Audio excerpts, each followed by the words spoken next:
36 लाख भाविक आज पंढरपुरामध्ये गेलत. आज हा असणारा समाज आज साधू संतांच्या दर्शनासाठी जळगळत होता, भांडत होता. कशासाठी? माझ्या ज्ञानोबारायांचं दर्शन घेण्यासाठी, तुकोबारायांचं दर्शन घेण्यासाठी, माझ्या पांडुरंगाचं दर्शन घेण्यासाठी. पण त्याच ज्ञानोबारायांच्या आज आमच्या मुखामध्ये नाव आहे. त्यांनी त्यांच्या आई वडिलांनी केलेला त्याग आमच्या डोळ्यासमोर आहे का? अहो, ज्या वेळेस पैठणच्या धर्म मार्तंडांनी आई साहेब रुक्मिणी माता आणि विठ्ठलवंतांना एक शिक्षा दिली. कशासाठी? कथाभाग सर्वांना ज्ञात. संन्यास घेऊन परत गृहस्थाश्रम स्वीकारला. म्हणून या धर्म मार्तंडांनी त्या काळात विठ्ठलपंतांना आणि आईसाहेब रुक्मिणी मातेला समाजातून वाईट टाकलं गेलं. नको नको तो त्रास या धर्म मार्तंडांनी दिला. मुलांना किंमत समाजामध्ये मिळेना, आपल्याला स्थान मिळेना. ती खंत माय बापाच्या जीवाला वाटली. म्हणून त्या असणाऱ्या माता पित्यांनी त्या असणाऱ्या धर्म मार्तंडाच्या समोर विनवणी केली. हो, आम्ही केलेल्या पापाची शिक्षा काय असेल ती आम्हाला द्या, आमच्या मुलांना नका देऊ. आम्ही विनंती करतो, आमच्या मुलांना या समाजामध्ये स्मानाचं स्थान मिळू द्या. तुमच्यामध्ये घ्या हो त्यांना, त्यांची हेळवणा नका करू. ज्या वेळेस त्यांना न्याय मागितला त्यावेळेस या धर्म मार्तंडांनी त्यांना काय न्याय दिला?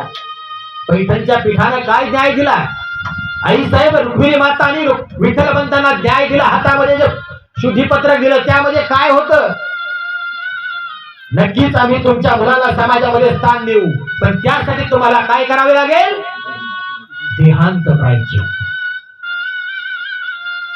7 वर्षाची मुक्ताई, लहान लहान असणारा ज्ञानोबा, सोपान काका, निवृत्ती दादा, ही 4 भावंड लहान लहान होती. लहान वयामध्ये या मुलांना टाकून देहांत पाय चित्ताची शिक्षा धर्म मार्तंडांनी दिली. विठ्ठलपंतांनी हातामध्ये कागद घ्यावा, वाचावा, डोळ्यामध्ये अश्रू यावे, तर हे नाही स्वीकारावं तरी समाज माझ्या मुलांना स्थान देत नाही, मान्यता देत नाही. आणि जर नाही म्हणावं समाज स्थान देत नाही. जर करावं तर आम्ही गेल्यानंतर आमच्या लेकरांना पाहिल कोण? या आशयानं त्या क्षणभर धरणीमाई जागा देईना तो न्यायाचा कागद हातामध्ये घेऊन आळंदी क्षेत्रामध्ये आले. आईसाहेबांना सांगितलं की धर्मानं आपल्याला धर्मपीठानं न्याय दिलाय. काय सांगितलंय? देहांत प्रायचित्त घ्यायचं. ज्या वेळेस त्या आईच्या हृदयाला हे निवाळा कळाला, तिचं आईचं हृदय धस्स झालं. हृदयाला पाझर फुटला, डोळ्यामध्ये अश्रूच्या धारा वाहू लागल्या. सुचेन असं झालं की मी करावं तरी काय, केलं तरी काय पाहिजे. म्हणून दोघांनी विचार केला, परंतु हे केल्याशिवाय आपल्या मुलांना समाजामध्ये स्थान मिळणार नाही. त्या आईनं आणि त्या पित्यानं दोघांना मिळून विचार केला की आपण देहांत प्रायचित्त घ्यायचं. मग आदल्या दिवशी त्या माता पित्यानं विचार केला की आपल्या लहान लहान असणाऱ्या मुलांना गोड जेवण करायचं. पुरणपोळीचा स्वयंपाक बनवला. मुक्ताला जवळ घेतलं. मुक्ताला सांगू लागली आई, मुक्ता, दादाला लक्ष ठेव बर का. दादाला भूक लागली ना, तू पुरणपोळी करून देशील का ग? दादाला भूक लागली तर तू भाकर देशील का ग? मुक्ता, हा असा स्वयंपाक करायचा असतो बर का. त्या आईनं त्या मुक्ताईला सांगावं, शिकवावं. त्या लहान असणाऱ्या मुक्ताईनं ते पाहावं. पण तिच्या मनामध्ये प्रश्न पडत होता की आज असं काय झालं ते आई आम्हाला सांगते. काय झालंय असं नेमकं? हा गोड स्वयंपाक आज चालू आहे अचानक, काही निमित्त नाही, काहीही कारण नाही, परंतु आज हा गोड स्वयंपाक का चालू आहे? आईनं तो विषय बदलावा आणि सगळं पटकन घे, हे घे, ते घे, हाताखाली कर. पुरणपोळीचा स्वयंपाक बनवला. 4ही मुलांना जीव घातलं. रात्री अंथरून टाकलं, अंथरुणावरती झोपी लावलं. या माता पित्याच्या डोळ्यामध्ये अश्रू भरून आलेले होते की उद्या पहाटे आपल्याला देहांत प्रायचित्त घ्यायचं.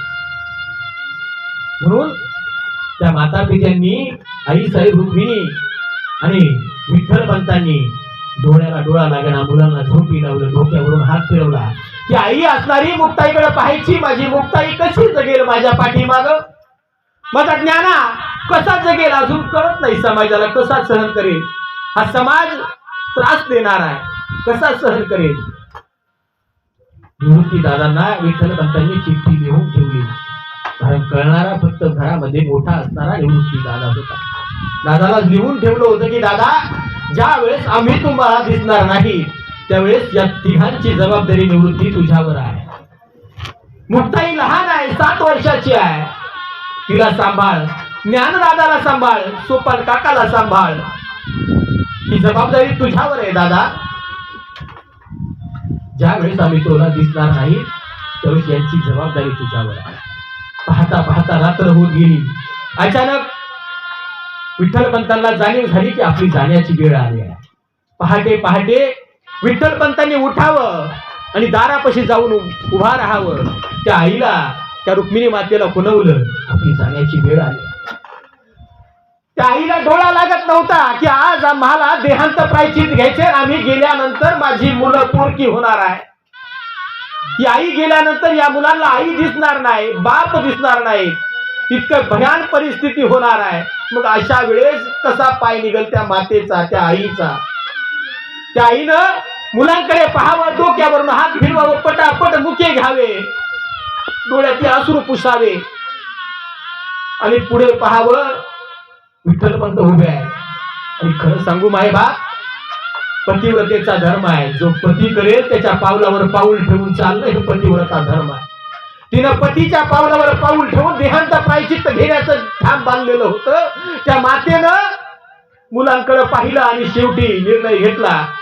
पायी ओढत दबक्या पावलानं हळूहळू दरवाजापर्यंत गेली. दरवाजापर्यंत गेल्यानंतर हळूच पाठीमागं डोकावून पाहावं, या 4 मुलांचे चेहरे डोळ्यासमोर दिसायचे. तिची अवस्था कशी झाली असेल, तिची अवस्था भयावह सांगण्यासारखी.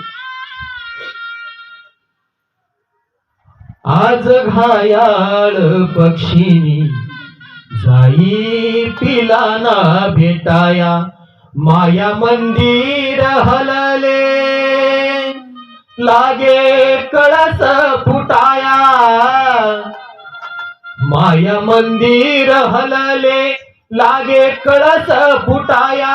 आज घायाळ पक्षीनी जाई पिलाना भेटाया, आज घायाळ पक्षीनी जाई पिलाना भेटाया. तिनं पळत पळत यावं, मुलांच्या डोक्यावरून हात फिरवावा, पटापट मुके घ्यावे आणि विठ्ठलपंताला शेवटची हाक दिली, अगं चल उशीर होतोय.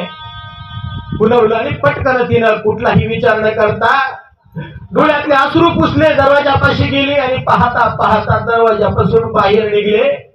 या 4ही मुलांना सोडून. या माता पित्यांचा त्याग एवढा मोठा आहे, देहांत प्रायश्चित्ताची शिक्षा त्यांनी घेतली. कशासाठी? कारण हे फक्त कोण करू शकतं, तर ही आईचं काळीच करू शकतं, माताच करू शकते. म्हणून तिला माऊली म्हटलं जातं. माझ्या ज्ञानोबरायाला सुद्धा माऊली म्हटलं. का म्हटलं बरं? माऊली तर पुरुष आहे आणि आई हा शब्द, माऊली हा शब्द स्त्रीलिंगी आहे. मग जर माऊली स्त्रीलिंगी हा शब्द आहे तर माऊलीला, ज्ञानोबरायाला माऊली का म्हटलं? मायबाप, शरीरानं जरी पुल्लिंगी असले ना माऊली ज्ञानोबराय, पण त्यांचं काळीज आई सारखं आहे. या जगाच्या कल्याणाकरिता रे ज्या समाजानं माता पित्यांच्या एवढ्या त्यागानंतर नको नको तो त्रास दिला. बघा, ज्या वेळेस विठ्ठलपंतांनी आईसाहेबांनी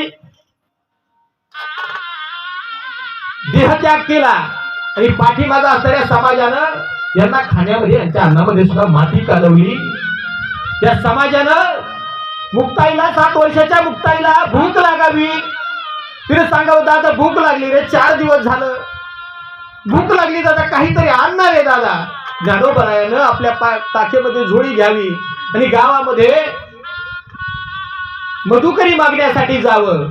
या समाजानं जो न्याय त्यांना दिला होता की तुम्ही देहांत प्रायश्चित्त घेतल्यानंतर तुमचा स्वीकार केला जाईल, या समाजामध्ये हे समाज एवढा भया होता की त्यानं त्याच्यानंतरही यांना सोडलं नाही. मायबाप, हा समाज आहे. म्हणून हेच सांगून जाईल मायबाप, तुमच्या आमच्या जीवनामध्ये आम्ही जीवन जगत असताना जर आम्हाला त्रास होत असेल ना, एका संत चरित्र पहा, त्या ज्ञानोबरायांनी काय सहन केलं, जगद्गुरु तुकोबरायानं काय सहन केलं. त्यांचे एवढं दुःख आमच्या वाट्याला नाहीये. आम्ही थोडं हापकून जातो आणि नको तो विचार करतो, आत्महत्येचा विचार करतो. मायबाप आपल्याला त्यांचं एवढं दुःख नाहीये. ज्या ज्ञानोबरायानं झोळी काठेमध्ये अडकावी आणि समोर चालत जावं, गावामध्ये पाहावं आणि काहीतरी मधुकरी द्या, त्यावेळेस कुणी जर चुकून एखाद्यानं जर भाकरी दिली, पीठ दिलं, ती झोळी त्या कावेरी गावात तेवढ्यात एखाद्यानं यावं, ए कोण आहे संन्यासाच्या कार्ट्या, तुला कुणी अधिकार दिला आळंदीमध्ये न्याचा आणि मधुकरी मागण्याचा. पाहता पाहता ज्ञानोबरायांची झोळी हिसकावून घ्यावी, त्याच्यातलं धान्य खाली ओतावं, ते मातीत मिसळावं, त्याच्यावरती पाय द्यावा आणि हिलवावं, तरी सुद्धा कुठलाही एक शब्द माझ्या ज्ञानोबरायानं त्यांच्यावरती काढला नाही. असे असणारे ते विसोबा, त्यांना काकाच म्हणायचे माऊली ज्ञानोबा. एवढा त्रास सहन केला, ती मोकळी झोळी घ्यावी, काखेमध्ये अडकावी आणि आपल्या असणाऱ्या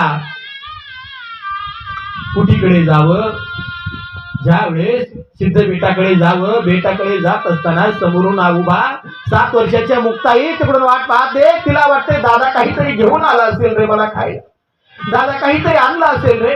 परंतु ज्ञानोबरायांना तिच्या डोळ्याला डोळा सुद्धा लावता येत नव्हता, नजरेला नजर भिडवता येत नव्हती. का? कारण झोळी रिकामी होती. मी काय उत्तर देऊ मुक्ताईला? अगं मी गेलो होतो पण तुझ्यासाठी काहीच नाही आणलं ग. खाली मान घालावी, रडत रडत कुटीमध्ये जावं आणि ताटीचं दार बंद करावं. एवढा त्रास सहन माझ्या ज्ञानोबरायाने केलं. पण ती 5 वर्षाची 7 वर्षाची मुक्ताई, तिनं माझ्या ज्ञानोबरायांना सुद्धा उपदेश करावा. ताटी उघडा ज्ञानेश्वरा, विश्वपट ब्रह्मदोरा, ताटी उघडा ज्ञानेश्वरा. अहो तुम्ही जगाचे तारणहार आहात. तुम्ही जर असं केलं तर या जगानं पाहायचं कोणाकडं? तुम्ही रुसू नका.